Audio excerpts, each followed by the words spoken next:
우리가 이번 사순절 기간 동안 누가복음하고 사도행전을 같이 읽었는데 그 누가복음하고 사도행전을 같이 읽은 이유는 누가복음을 기록한 분도 누가로 그렇게 알려져 있고 그다음에 사도행전을 기록한 분도 누가로 알려져 있어요. 그래서 같은 맥락에서 그렇게 보고 있을 거다라고 생각을 합니다. 근데 이제 이 누가복음이라고 이제 표기를 한 것은 누가 스스로 그렇게 표기한 건 아닙니다. 마태복음도 그렇고 또 마가복음도 그렇고 누가 요한복음이 다 마찬가지예요. 거기 안에 스스로 누가 기록했다고 하는 것을 추정할 수 있는 말들은 있지만 뭐 누가복음은 누가가 기록했다. 마태는 마태가 그런 내용 자체가 그 복음서 안에는 언급되어 있지 않습니다.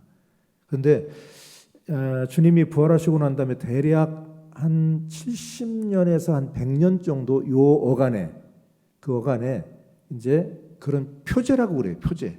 우리가 이제 제목이라고 그러진 않고 표제가 붙기 시작한 겁니다. 그래서 아마 이제 지금은 우리가 이제 예수님이 부활하신 다음에 지금 2000년 전이니까 시간적으로 굉장히 먼 일이죠. 우리가 예수님을 늘 가깝게 듣고 이야기하니까 굉장히 가까운 분으로 생각하지만 2000년 전의 사건입니다. 2000년 전의 사건. 그러니까 굉장히 긴 옛날 얘기예요. 아주 굉장히 오래된 옛날 얘기예요. 근데 그 이야기가 오늘 우리에게 있는 살아있는 말씀으로 들리니까 굉장히 가까운 것처럼 들리지만 아주 먼 옛날 얘기입니다. 그렇지만 지금 말씀드린 대로 한 AD 대략 주님이 부활하시고 한 70년에서 한 100년 요 어간은 먼 시간은 아니에요.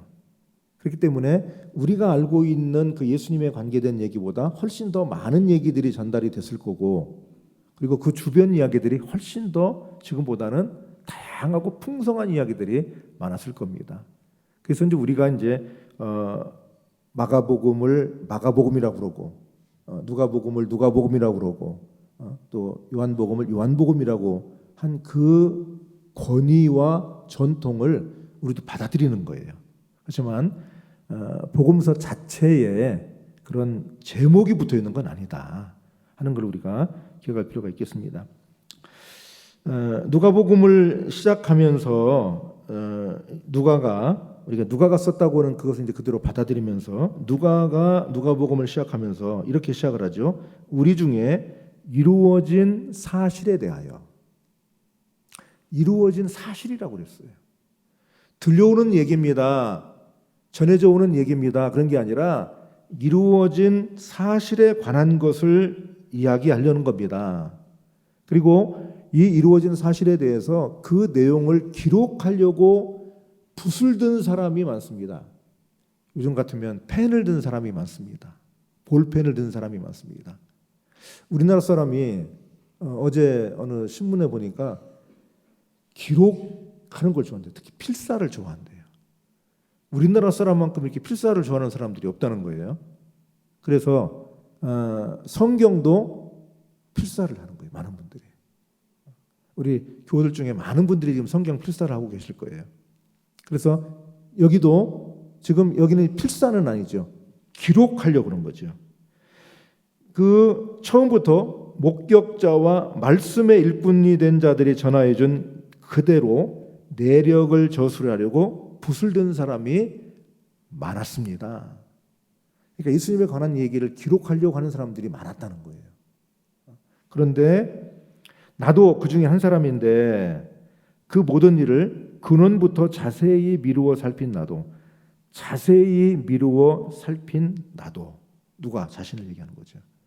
누가는 직업이 의사로 알려져 있어요.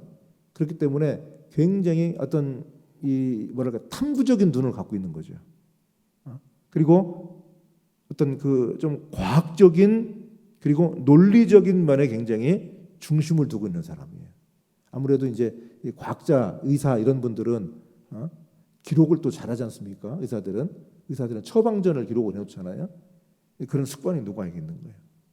그래서 나도 그런 것을 자세히 미루어서 살폈는데 데오빌로 각하는 누구냐면 로마의 고관으로 추정이 돼요. 당신에게 이걸 써보내는 것이 좋은 줄 알고 내가 지금 기록해 보냅니다. 그러면서요, 누가복음 1장 4절에서 이는 각하가 알고 있는 바를 더 확실하게 하려 함입니다. 이 데오빌로라고 하는 사람도 예수님에 대한 얘기를 알고 있다는 거죠. 근데 그 알고 있는 것을 제가 이 기록한 것을 편지로 보냄으로써 당신이 알고 있는 것을 더 확실하게 하려고 하는 거다. 이 중요한 내용이 뭐냐? 예수 그리스도에 관한 내용들이 사실이다. 허구가 아니라 사실이라는 거예요. 누가 만들어낸 얘기가 아니라 실제로 있었다고 하는 겁니다. 그럼 이루어지는 사실은 뭐냐? 예수 그리스도의 행하심, 병자도 고쳐주시고 귀신 들린 자도 고쳐주시고 죽은 자도 일으켜 세우시고 말씀을 들려주시고 또 바리새인들하고 사두개인들하고 때로는 논쟁도 하시고 그런 모든 예수님이 3년 동안 공적 활동을 하신 일들이 사실입니다. 그리고 십자가에 죽으신 것이 사실입니다. 그리고 3일 만에 부활하신 것이 사실입니다. 이 세 가지가 사실이라는 거예요. 어제 우리 배너 영화를 봤는데 어제는 영화 보러 한 70여 명이 오셨어요. 우리 영화관 연예로 두 번째로 많은 관객을 기록을 했어요. 근데 그 예수 그리스도의 이 사건이 이제 중심이 되는 게 아니라 이제 배너라고 하는 사람의 눈길로 본 예수 그리스도, 그분이 우리에게 미치는 영향, 우리에게 어떤 영향을 미치나 주님을 쭉 따라가면서 하는, 물론 이제 벌써 그 영화 나온 지가 옛날이기 때문에 좀 심파조죠. 대사도 그렇고 영상도 그렇고. 근데 그 스토리만큼은 굉장히 우리에게 감동을 주는 영화예요. 거기서도 예수 그리스도의 그 십자가를 지시는 장면, 굉장히 아주 그 은혜롭게 그 장면을 찍었더라고요. 저 골고다 언덕에 예수 그리스도의 십자가가 쓰는데 많은 사람들이 그걸 이제 구경하러 나왔는데, 근데 거기는 이제 그냥 구경꾼의 모습이라기보다는 이미 그 영화에 해석이 들어갔기 때문에 그 십자가를 바라보는 사람들의 존경심과 그리고 믿음이 사람들의 뒷모습에서 느껴질 정도였어요. 자, 이루어진 사실이다. 이루어진 사실이다.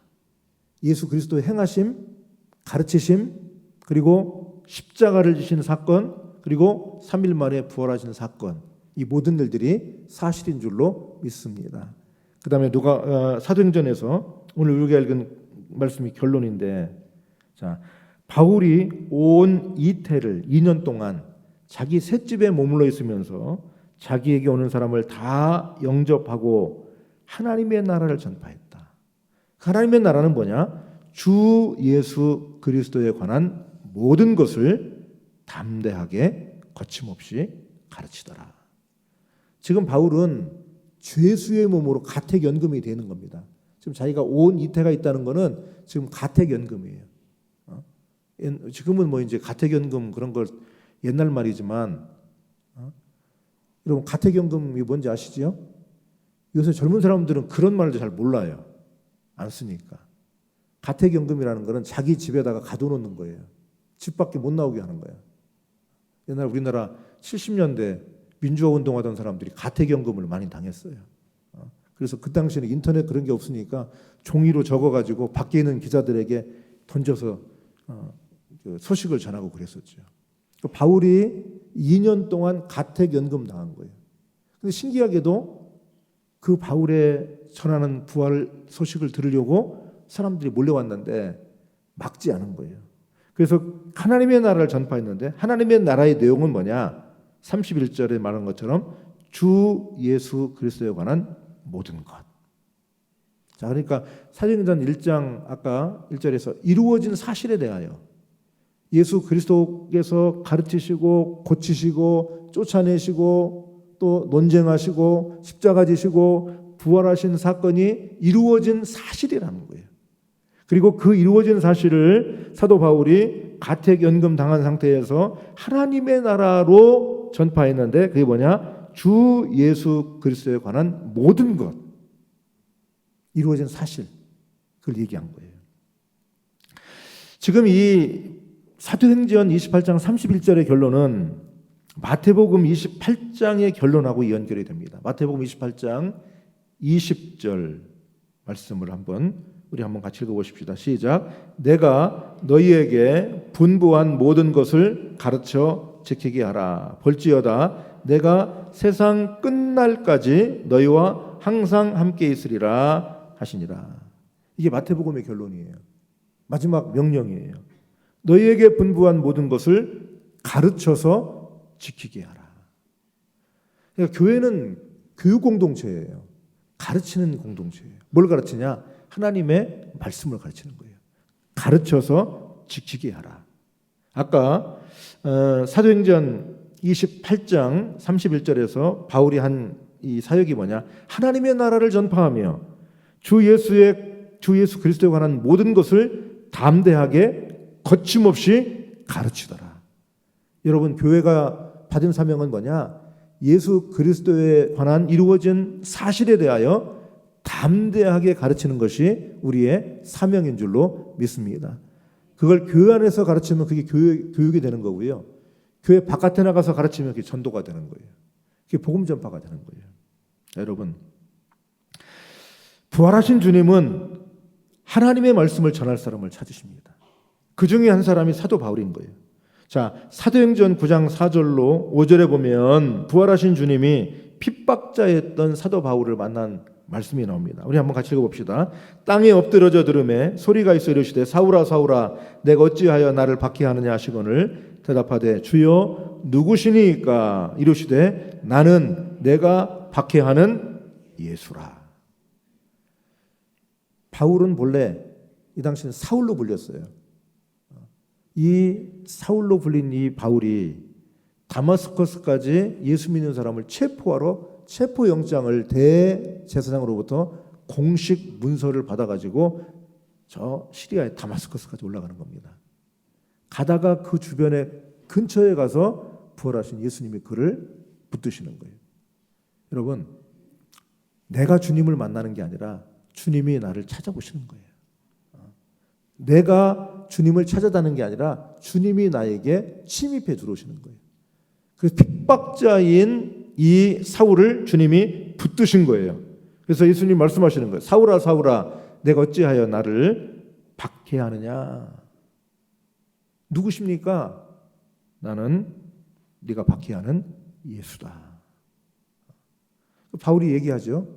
내가 언제 예수에게 박해했습니다. 나는 예수님 만난 적도 없습니다. 네가 교회를 박해하고 있는데 그것이 곧 나를 박해하는 거다.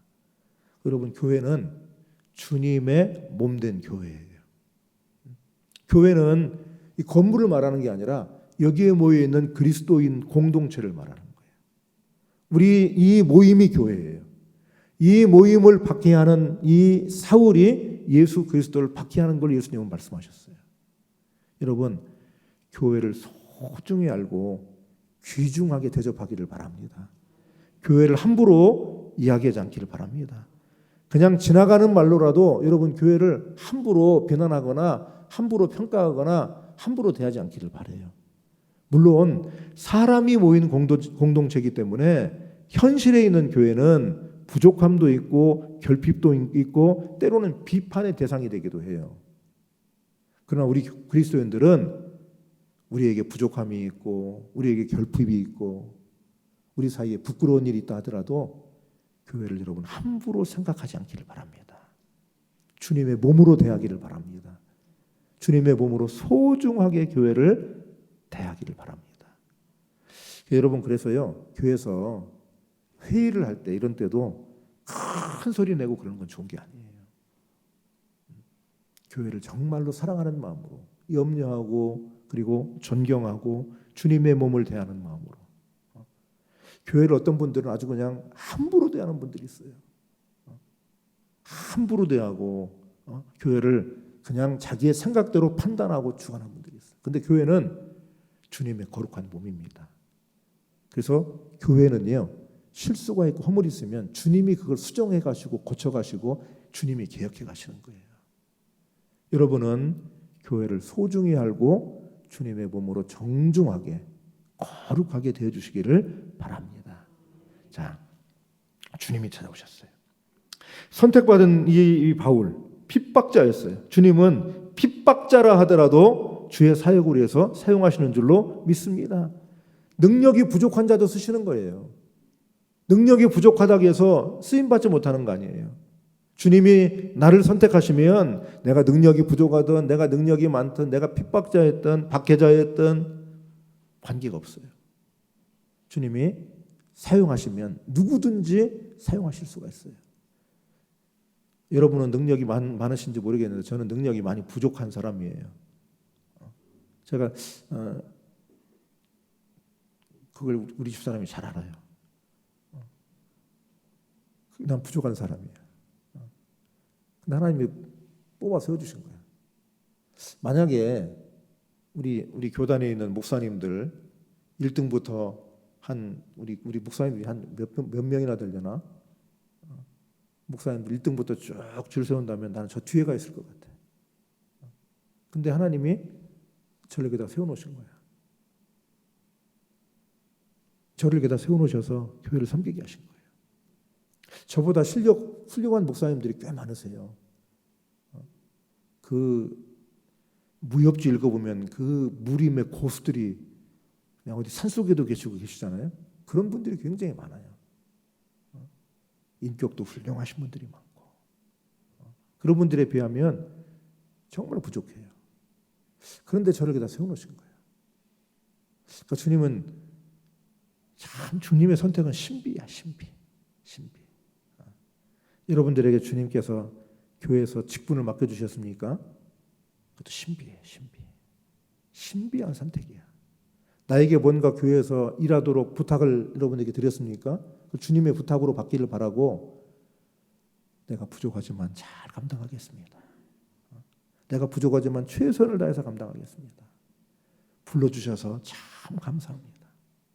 여러분, 교회에서 일을 부탁하고 직분을 맡겨주고 할 때 성가시게 생각하지 말고 주님의 부탁으로 알고 맡겨주신 것을 감사하고 그 일을 최선을 다해서 감당하시기를 바랍니다.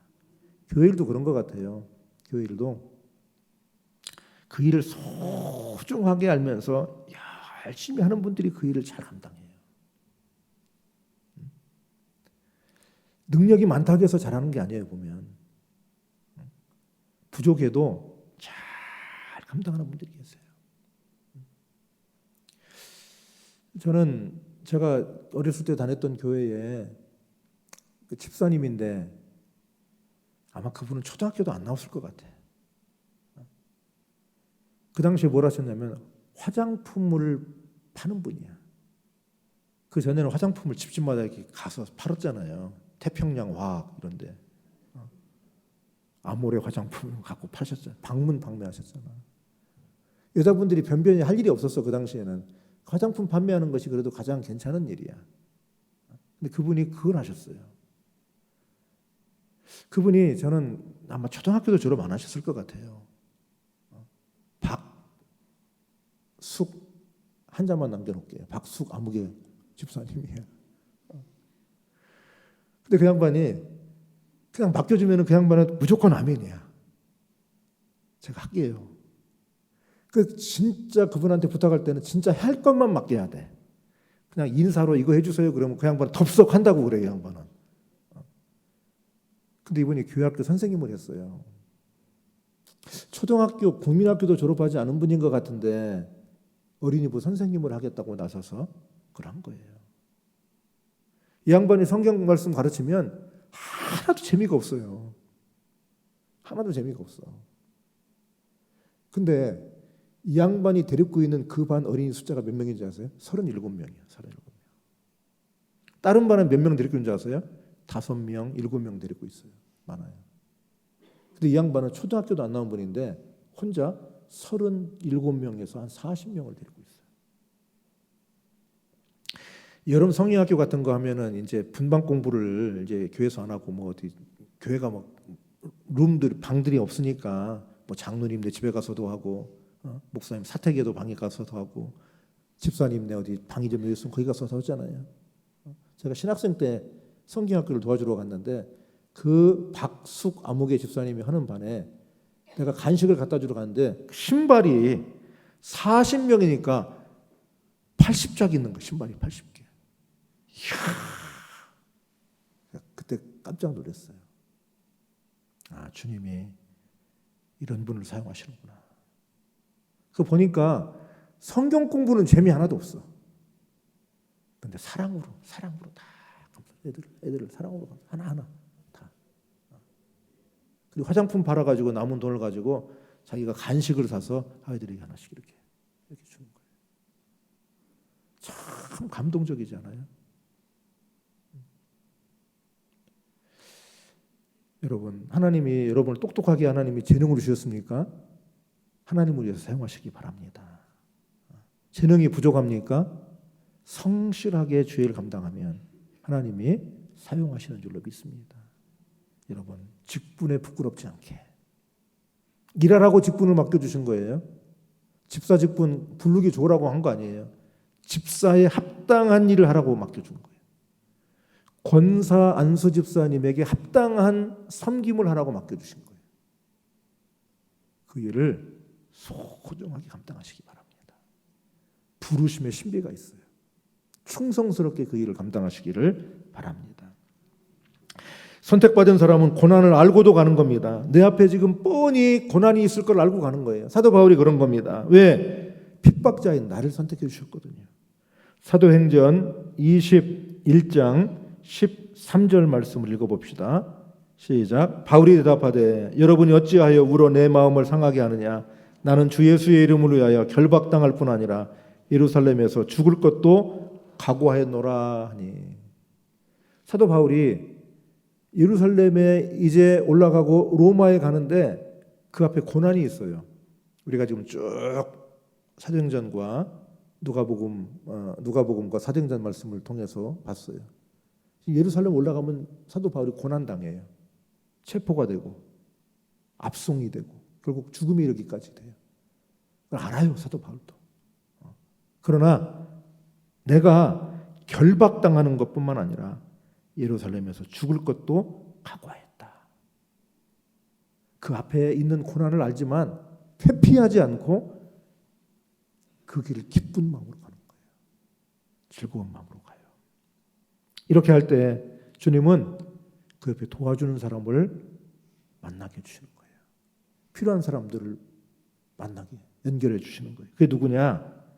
그게 실라고, 그게 디모데고, 그리고 마지막에는 누가예요.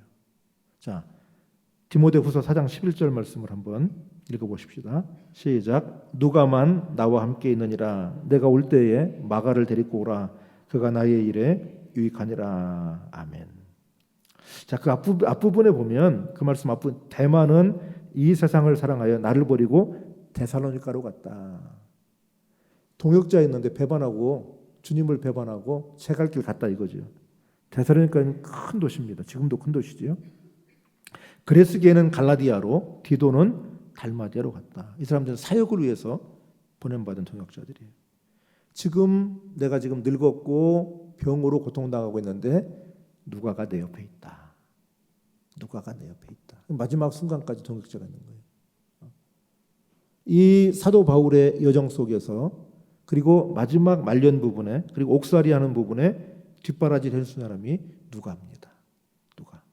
그리고 복음서를 기록하고 그리고 사도행전을 기록했는데 사도행전에 앞부분은 교회의 탄생에 관계된 얘기고 그 다음은 베드로와 요한 이런 분들이 활동한 이야기고 그 다음에 바나바가 활동한 이야기고 그 다음부터는 이제 바울의 선교 여정이에요. 거기에 이제 동역한 사람들이 실라, 디모데, 디도, 에바브라디도 그 다음에 누가 이런 사람들이 옆에서 같이 그리고 이름이 알려진 사람들이 그렇고 알려지지 않은 많은 사람들이 또 있었을 거예요. 누가 입장에서 생각해 보면 이 사도 바울의 이 이야기를 사도 바울로부터 하나님 말씀을 듣고 사도 바울의 여정에 관한 얘기를 들으면서 아마 사도행전을 눈물로 기록했을 거예요.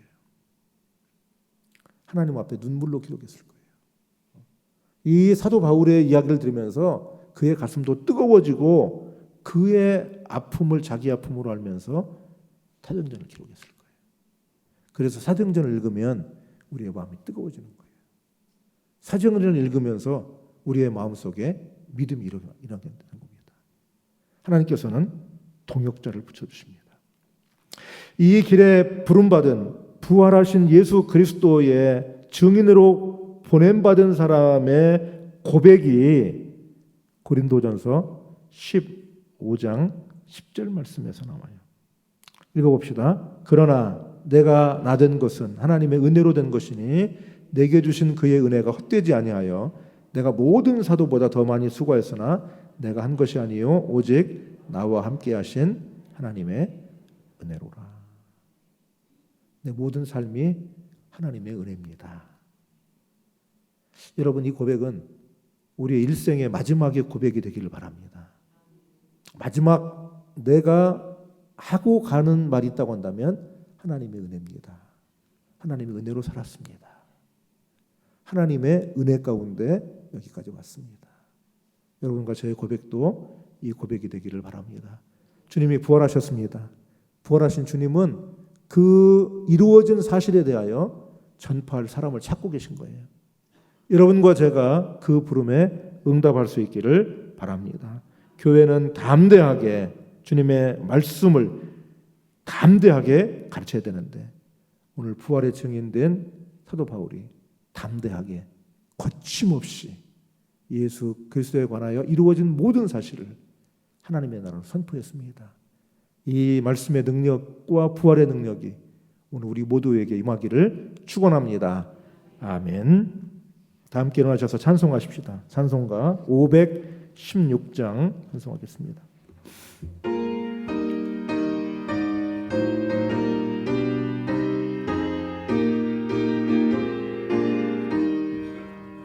옳은 길 따르라 의의 길을 세계 만민의 참된 길 이 길 따라서 살기를 온 세계에 전하세 만 백성이 나갈 길 어두운 밤 지나고 동튼다 환한 빛 보아라 저 빛 주 예수의 나라 이 땅에 곧 오겠네 오겠네 주 예수 따르라 승리의 주 세계 만민이 나아갈 길과 진리요 참 생명 내 창검을 부수고 다 따르라 화평왕 어두운 밤 지나고 동뜬다 환한 빛 보아라 저 빛 주 예수의 나라 이 땅에 곧 오겠네 오겠네 놀라운 이 소식 알리어라 세계 만민을 구하려 내 주 예수를 보내신 참 사랑의 하나님 만 백성이 따를 길 어두운 밤 지나고 동뜬다 환한 빛 보아라 저 빛 주 예수의 나라 이 땅에 곧 오겠네 오겠네 고난길 헤치고 찾아온 길 많은 백성을 구한 길 모두 나와서 믿으면 온 세상이 마침내 이 진리에 살겠네 어두운 밤 지나고 동뜬다 환한 빛 보아라 저 빛 주 예수의 나라 이 땅에 곧 오겠네 오겠네